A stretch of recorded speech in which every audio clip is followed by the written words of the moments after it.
Bismillahirrahmanirrahim. Hi everyone.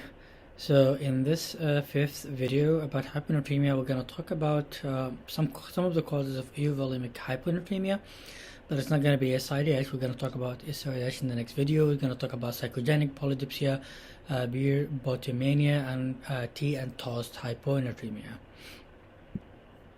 So this is a quiz from the last video.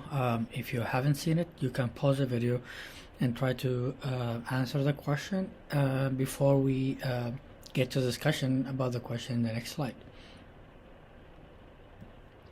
Okay, so this patient is most likely having thyroid-induced hyponatremia. So she's elderly, she's a female, she had diabetes, hypertension, presenting with vague symptoms. Could be from the hypovolemia, could be from the hyponatremia, although the hyponatremia is kind of moderate, not very severe. But she's showing some signs of hypovolemia. She's mildly tachycardic, she had dry mucous membranes, she's thirsty, BUN is elevated, and also creatinine is mildly elevated. She also has some hypokalemia, also a risk factor for thyroid-induced hyponatremia. So if you look at the urine sodium, it's high, urine osmolality is also high, although urine sodium is really high compared to patient with SIDH. But again, patient with SIDH, they might actually look like patient with thyroid, especially when it comes to the urine sodium and urine osmolality, because both will be high, although I expect the urine sodium to be much higher with thyroid-induced hyponatremia because of the loss of sodium due to the action of thyroid. So the patient is hypovolemic, and a recent medication was added, most likely the thyroid, that favors thyroid-induced hyponatremia rather than SIDH. Furosemide also can less commonly cause hyponatremia compared to thyroid. We discussed that in the last video. And also the patient is not showing much of hypervolemia to account for hypervolemic hyponatremia from heart failure. There's no other clinical feature to suggest that she's having exacerbation. Although she had trace edema, that could be chronic, and also patient with CHF, systolic or diastolic, they might still be intravascularly depleted from any other underlying cause, including overdiuresis. So this is why the other options are less likely, and this is most likely an elderly female with mild hypokalemia. So these are also risk factors for thyroid-induced hyponatremia, as we discussed in the last video. So we talked about hypovolemia before, we talked about hypervolemia before. Today we're going to talk about some of the causes of euvolemic hyponatremia. Now, it's not always easy to differentiate between the three, so keep that in mind. But generally, among the many causes of euvolemic hyponatremia, some of them are associated with decrease in the urine osmolality, or sometimes might be normal, and decrease in the urine sodium. And these are patient with polydipsia, psychogenic polydipsia, patient with beer, Potomania, and patient with tea and toast syndrome, and we're going to talk about all of them in this video. This is in contrast to the other causes of euvolemic hyponatremia, when the urine osmolality and urine sodium are high, and of course SIDH is the most important one. But there are many other conditions that might look like SIDH or SID. I call them SIDH et al. So we talked about thyroid-induced hyponatremia, and we mentioned that it actually also might look like SIDH, especially if the patient is not clearly hypovolemic. They might look like a patient with euvolemia. And we talked about cerebral salt wasting, we talked about renal salt wasting. Sometimes this might look like SIDH as well, although a lot of time they're associated with hypovolemia rather than euvolemia. And that's why some experts really challenge the classification of hyponatremia based on the volume status, because they realize that assessing volume status is not always easy. But for the purpose of this video, we're gonna talk about the three for now. Okay, so since we're talking about euvolemic hyponatremia, let's talk about ADH. I think the basic pathophysiology should help understand a lot of the clinical manifestations and the etiologies of euvolemic hyponatremia and the conditions we're going to talk about. So basically, as you probably remember from basic biophysiology, the ADH, AVB, or vasopressin is synthesized in the anterior hypothalamus by the supraoptic and periventricular nuclei. And these nuclei, they actually lie outside of the blood-brain barrier. And I think that might have some clinical significance because, as you remember, SIDH, it has a lot of causes. Medications, lung problems, brain problems. Part of this is because maybe these nuclei are affected by a lot of chemicals and stimuli, and they're not protected by this blood-brain barrier. So ADH is really liable to be affected by many stimuli and many disease processes. So that's partly explain why the causes of SIDH is really a lot. So it's synthesized there in the anterior hypothalamus, and then it's get released into the posterior pituitary gland. And then, according to certain stimuli, we'll talk about that. Then this ADH or neuropeptide is going to be secreted from posterior pituitary into the bloodstream, where it goes to its main site of action, which is the kidney. But it's not the only site of action, right? So ADH is basically, when it gets to the bloodstream, is actually its half-life is really short, about 10 to 25 minutes only. So its level can change a lot. It can go down or up quickly according to the stimuli and inhibitors. So the main function or the main site of action, as I just said, is the kidney, specifically via the V2 receptors in the collecting tubules. And the ADH, it opens the water channels or aquaporins, and this will lead to movement of water across its gradient. So it will move from usually it will ultimately lead to retention of water, and that explains many things, including why patient with SIDH and increased ADH they might be mildly hypervolemic, because there's increase in water retention due to the action of ADH. Because water is not really, it's water, it's not isotonic fluid, it doesn't really affect the volume that much, but still, there still might be some increase in the volume status because of this function. So this is the main action. The other important action is vasoconstriction through the V1 receptors in many blood vessels, and that's explained why the ADH and analogs and AVB analogs is used for many diseases like interstitial bleed, to cause vasoconstriction to stop the bleeding or help stopping the bleeding, and also in resuscitation and shock, and that's mainly because of vasoconstriction action. So these are the two main functions of the ADH or AVB. There are other less important functions, including increasing the ACTH release by the corticotropes in the anterior pituitary via the V1b receptors. And it also it acts in the brainstem in the area postrema to increase the cardiac output, and in the liver via the V1a receptors to increase the glycogenolysis. So as you can tell, this all help increase the metabolism, increase the circulation, support the circulation, and that's why it really plays a major role in different diseases. Having said that, the main stimuli for the release and secretion of ADH will include three. It's actually many, but three are the main important ones. The first one is increased osmolality or hyperosmolality. So any cause of increased hyperosmolality will lead to stimulation of ADH to increase the water to decrease the osmolality. And that happens through the osmoreceptors, mainly in the hypothalamus and other areas, but mainly in the hypothalamus. And that's partly because it lies in the outside of the blood-brain barrier, so it's affected a lot by any factor that can affect the osmolality. Not only the osmolality, but also the volume. So hypovolemia or bleeding can lead to stimulation of the baroreceptors in the major blood vessels, and that can lead to stimulation of the ADH release as well, partly to cause vasoconstriction and also to cause water retention to support the volume.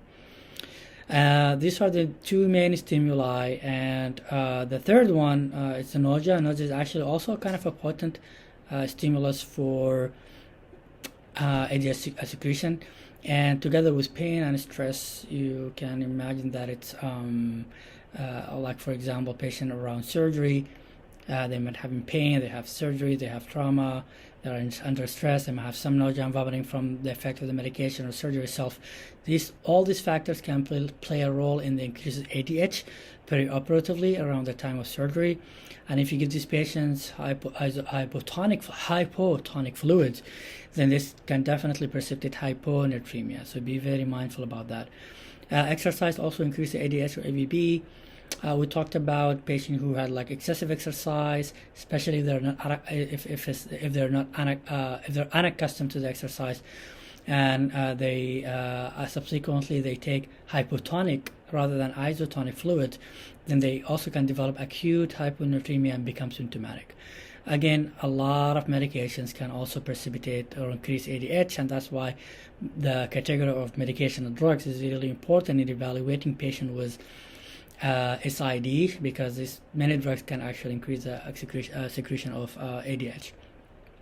What about the factors that inhibit the ADH or vasopressin? So the first one is decrease in osmolality in comparison to the increased osmolality as a stimulator, and also hypervolemia in comparison to hypovolemia, right? So that makes sense.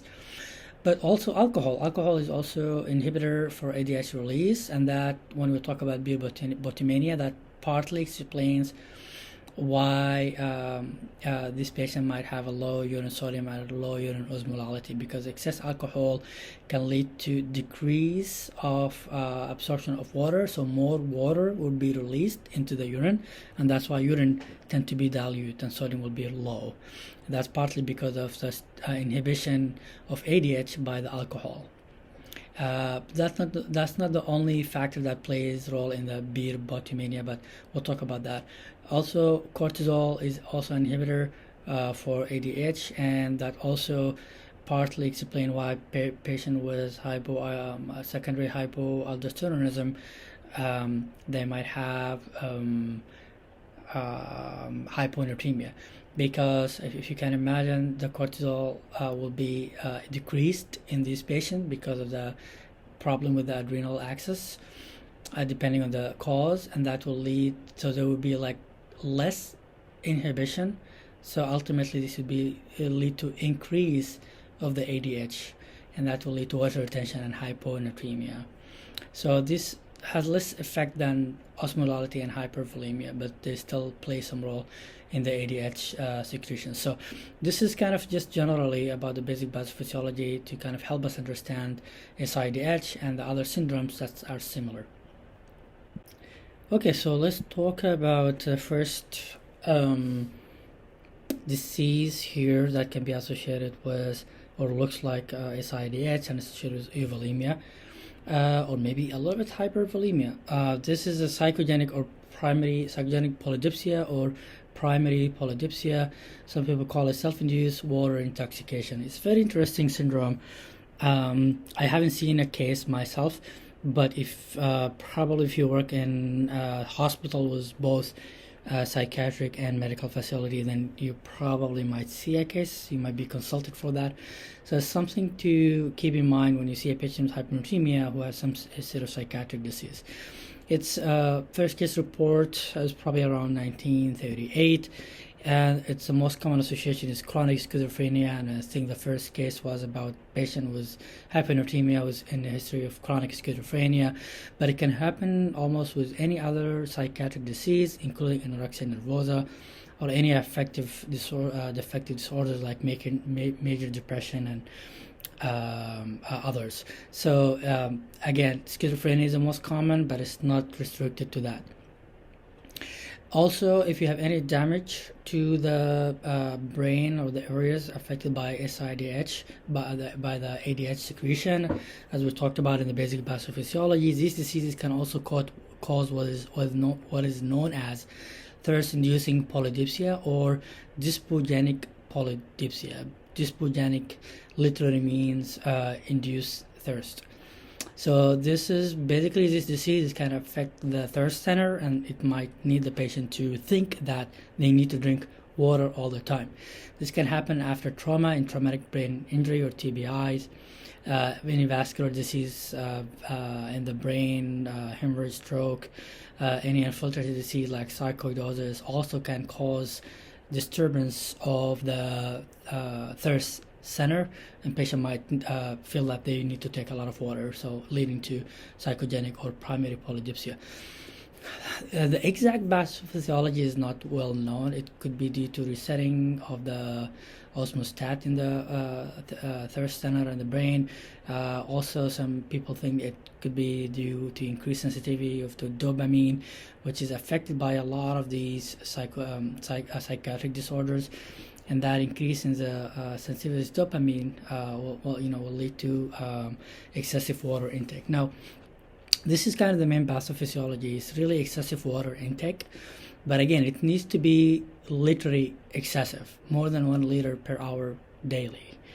So even if you drink a lot of water, unless it's pathological, you're not going to develop hyponatremia if your kidney is okay and normal, right? So, but if you drink excessive water pathologically, then at the end of the day, the kidney will not be able to excrete all of that water. So what happens if you take really a lot of water, let's say more than 1 liter per hour daily? That will lead, of course, to overwhelming the capacity of the kidney, and ultimately will lead to dilution of the serum, and this will lead to decreased serum osmolality. So the serum osmolality will go low, and we talked about the stimuli and inhibitors for ADH secretion. We talked about hyperosmolality being a stimulator for ADH, and also hypoosmolality leading to decrease in the ADH secretion. So decrease in the ADH will lead to inhibition of antidiuresis, so that will lead to diuresis, so it will lead to polyuria or excessive water, because basically that's a normal response for the water to try to get rid of this excessive volume or water that the patient is taking or ingesting.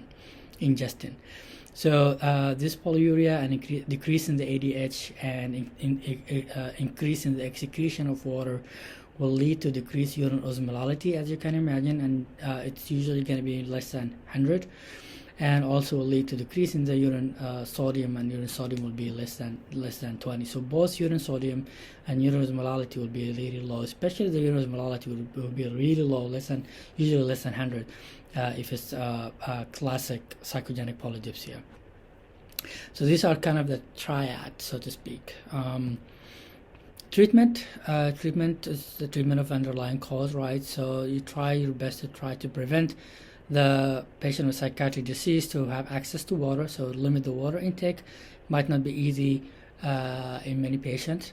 Try to avoid any medication that can cause dry mouth, and that can increase the thirst and make the patient drink water more. Also, balanced diet. If you have more osmolyte, that can help the kidney to get rid of the water. And of course, try to treat the underlying psychiatric disease by using antipsychotic medication or mood stabilizers, depending on the cause of the psychiatric disease. So you can use olanzapine, lithium, risperidone, or any of the other antipsychotics that are deemed to be appropriate in each case. So this is kind of a brief review of the psychogenic or primary polydipsia as a cause of euvolemic or mildly hypervolemic hyponatremia. Now let's shift to beer potomania, or tea and toast syndrome. I feel like it's more common than the psychogenic polydipsia, so you probably might see a few cases of this. So it was discovered a little bit late or after the discovery of primary polydipsia. So it's more recently described. Basically, there is a certain patient population that have more risk to develop these syndromes than others, and these are elderly patients, especially they live alone. No one help them with cooking. They might have some malnutrition or poor diet. They're not really eating healthy. They may have some kidney disease, and they may be like sick or having some illnesses, and that can push them to develop the beer potomania or the tea and toast syndrome. There are two separate entities. The main difference is that beer potomania alcohol plays a major role. Tea and toast syndrome may be some partly alcohol might have some role, but it's usually this patient might not even have history of alcohol drinking, but they still develop the tea and toast syndrome and hyponatremia from it. So the pathophysiology is basically the kidney needs solutes to excrete water. The kidney cannot excrete pure water. It needs some little salt to as a carrier for the water to get rid of the or to make the urine, right? So normal kidneys will excrete about 600 to 900 millimole per day, but it can actually can get a dilute urine down to only 50 millimole per liter. So this is kind of the maybe the lowest osmolality or millosmolality that the kidney can create to get rid of water and volume. So, but again, it has to be some solute in it. It cannot be zero simply. So what happens is the patient is taking excessive beer. Beer is basically water plus some calories, but it's only trace sodium. There's not much solute. There's no protein. So solute content of beer is really, or alcohol is really minimum, and it's mostly water and calories. So what happens if the patient starts to drink and they have poor nutrition or other risk factors? Then, as you can see, this will the kidney. This excess water, and in addition to the low solute, let's say the patient is taking only a total of 50 millimoles, then the patient can't really excrete more than 1 liter, right? Because it's just going to use all this 50 millimoles to excrete the liter of urine. So if the patient is taking more free water, unfortunately the kidney cannot excrete that excess water, and this will lead to expansion of the volume and dilution and hyponatremia as a consequence of that. If you add to this patient who drink alcohol, and we talked about the pathophysiology of ADH, and we talked about the fact that alcohol is actually can be a suppressor or inhibit the synthesis and excretion of ADH. So a patient with excess alcohol intake, and they might have decreased ADH, and there is increased diuresis as a result, right? So this ultimately will lead to dilution of serum and will lead to hyponatremia. They call it low solute hyponatremia, basically because the intake of the patient really has minimum or low amount of solute, and the kidney cannot get rid of excessive water because of that problem. So this is kind of the main pathophysiology of why hyponatremia develops in these patients.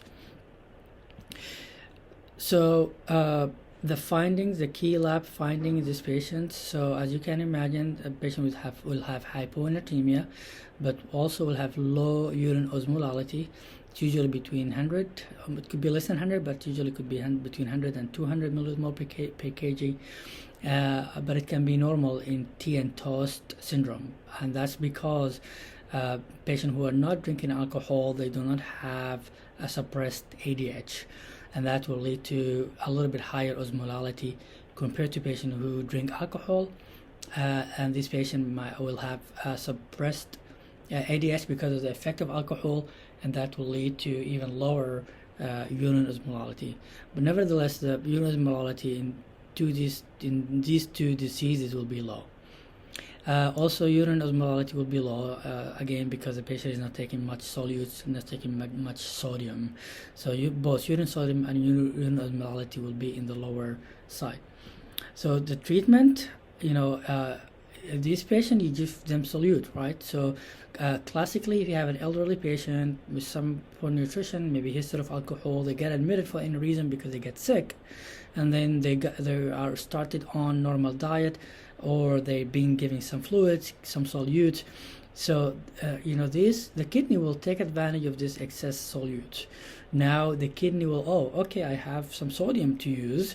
So what the kidney will do is it's going to take advantage of this excess solute and excess sodium, and will make it like a carrier to get rid of the excess water, and we'll use the solute for that. So there will be increase in the sodium excretion, and this will lead to increase the water excretion as well.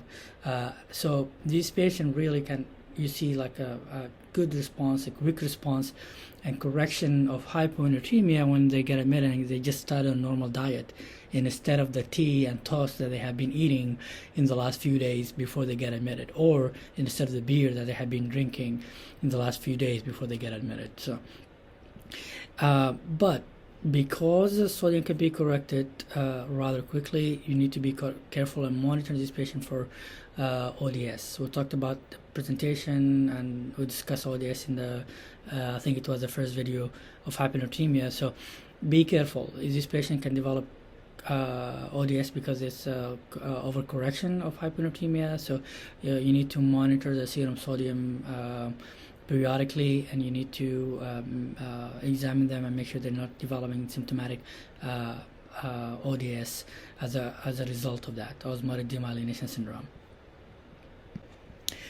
Okay, so we're done. We talked about evolemic hyponatremia caused by syndromes other than SID or SIDH.